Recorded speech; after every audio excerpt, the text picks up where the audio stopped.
आगे आगे आगे आगे मोदी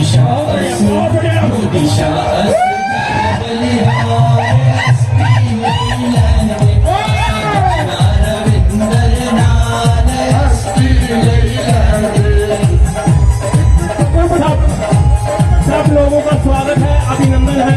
आपसे अनुरोध है कि स्टेज से मेरे से उनके सीने में जो दिल है वो ज्यादा हमदर्द दिल है। तो नहीं जी मैं बात करो, मैंने जो कह दिया वो उसमें मौजूद है। मैं आज लीडरशिप के सामने ये कह रहा हूँ, वो लीडरशिप आया था सच बोलिया 70 साल इतना जड़ियां घूमता रहिया एनसी नी हुकूमत,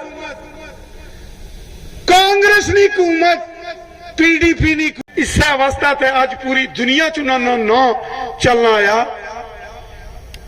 इस अवस्था ते रब दी भी रहमत उन्होंने उपरी है। वो भी एक फकीर आदमी है।